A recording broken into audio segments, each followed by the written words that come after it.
Hello friends, this morning I walked out and this little area in front of my front door just gets loaded with these beautiful little white daisies. I thought I'm going to paint those. I picked a few, I've got them here, and thought I would go ahead and have some fun with those. Every year I look forward to getting those. The other thing I'm going to do is I'm going to use some pen and ink because I've been doing that a lot. And when I was younger, it was so relaxing to me. I loved paint. I loved pen and ink. And it's a great way to add detail if you're like me, and I really don't like detail, but with pen and ink, it just adds that little touch. So I'm using my 8 round brush. These will be back sometime this summer. If you didn't get these, it was a very limited release. And I'm using my My Lane palette by Paul Rubens. So I'm just going to give this a little spritz. There we go. You want to make sure you're doing that because pans get very hard, but you can just reactivate them. So I love that about them. I'm going to put a little bit of my cad yellow into my palette here. So here's the cad yellow, making sure I load the side of my brush. I don't want to go in with the tip of my brush because we want to give that tip the love. Once that tip's gone, for me, that's kind of it with the brush. If the tip isn't good, it's no good to me. And then I think what I will do is I'm going to use some of this sienna just because I love that color. It's got a little bit of that warm orange in it. And maybe some of these browns, just for a little bit darker, even though my daisies really don't have the brown in them. They're mostly like a green and yellow. And then our green. So I'm going to go for my tree green, sap green, if you're using Winsor Newton. Put that in here. That has a little bit of orange in it. And there we go. By the way, I'm hearing how much you guys are really enjoyed my color series on Patreon. It's free to anybody.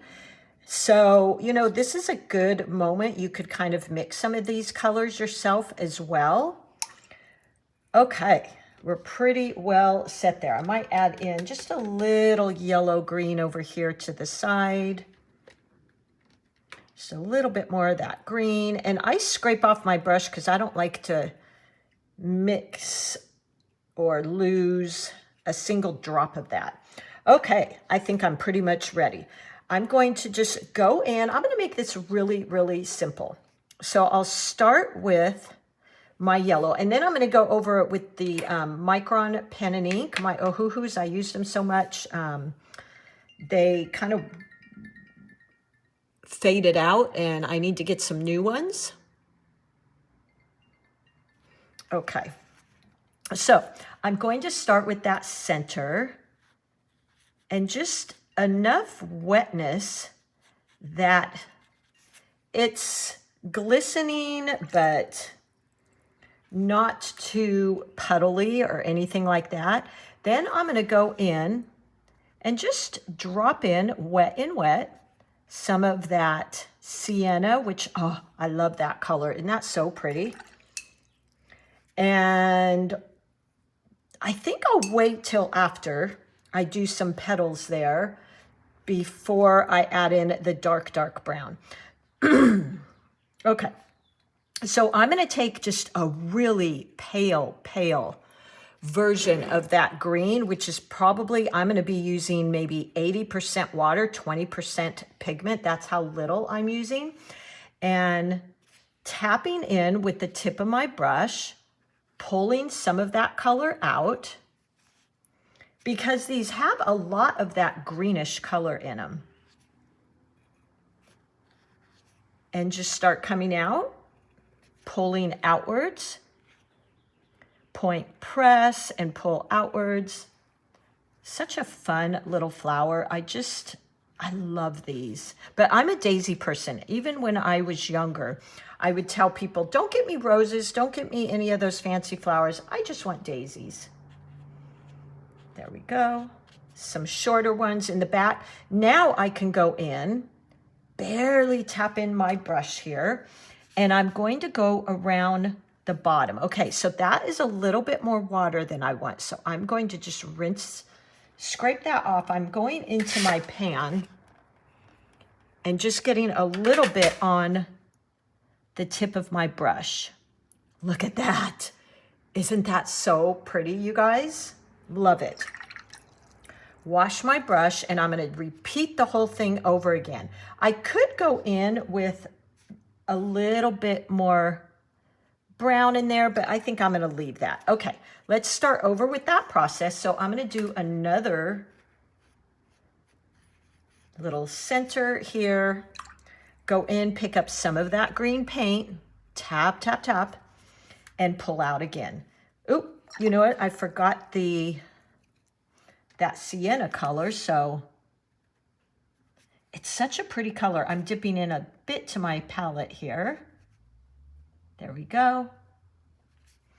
Rinse my brush. Now I can grab some of that very, very pale green, the tip of my brush, and pull out. I don't want this too green. Tip of my brush, pull out, tip of my brush, press, and pull out.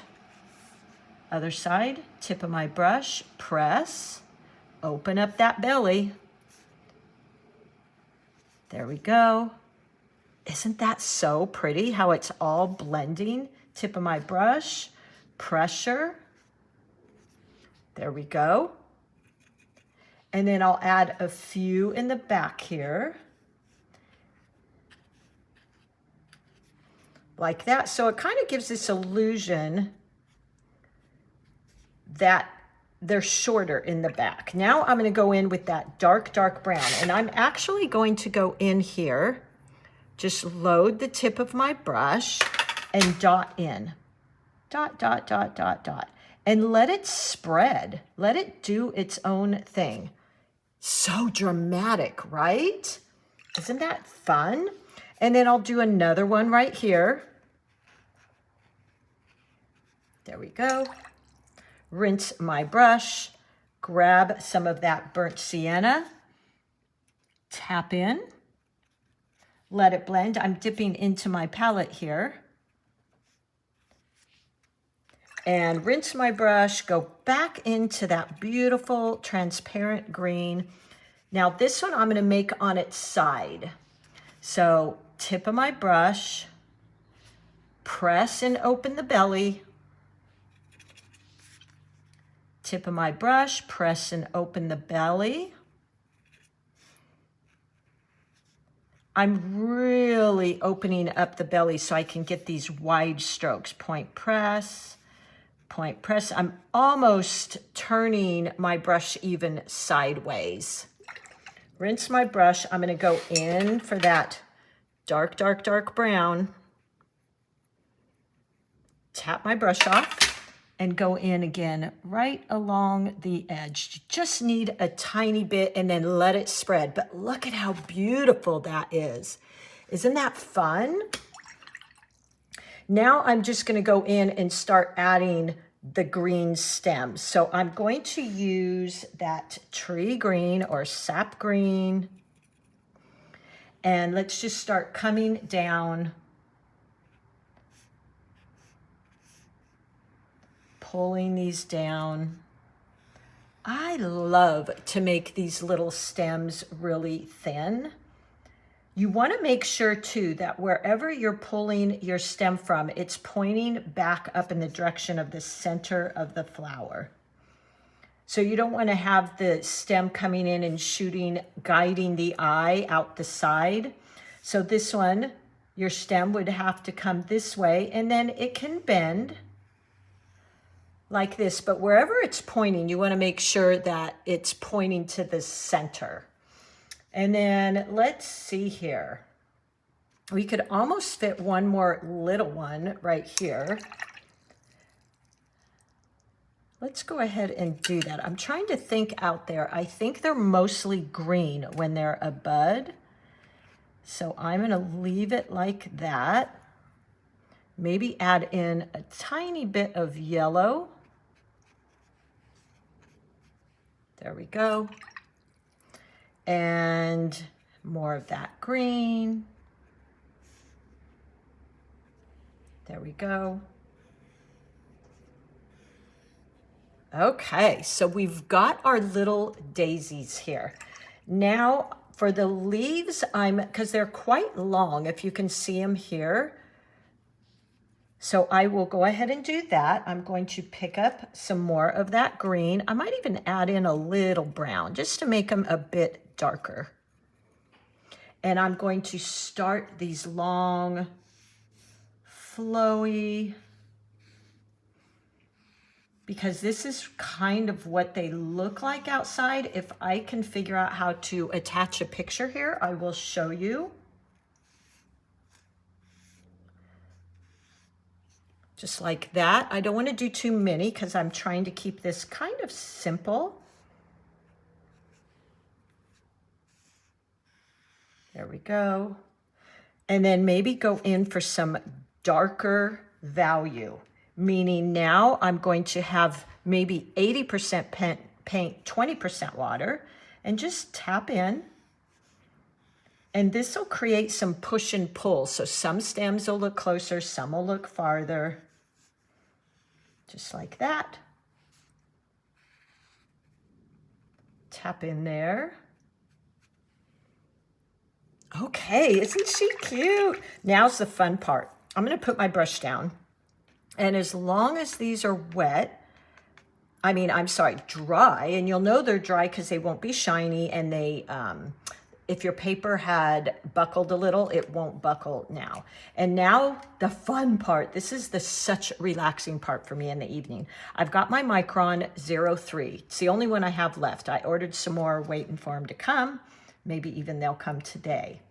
Okay, now and I like to go outside the lines, to be quite honest. I let the watercolors kind of guide and direct me, but for the most part, I'm making up kind of these abstract petals. So fun, you guys. I hope you will try this. Look at how pretty that is. And they've got a lot of these little lines in them. So I'm going to go ahead and add those in. Plus, it adds a lot of movement to the paintings. You could even do a couple more coming out, just a little bit in the center. Look at that. Isn't that so fun? And right away, it looks like I have a lot more detail, which I really don't. I can even go in and just do some dots. Pardon that camera shake. Oh my gosh, I love this. And I like to make my petals, the end of them, a little bit wonky and interesting. So you'll see me quite often, wobble my lines like that. Look how fun that is. And when I sit and do these type of things in the evening, it's just so relaxing. It's like no pressure, just playing, kind of following the lead of the watercolors and what they already created, and I'm just kind of going with it. Wiggling those lines. There we go. And then create, I think this is just barely damp, and that's why some of my little lines aren't coming out. And then a few more like that. And I can't decide if I want to, I guess I will, kind of draw in.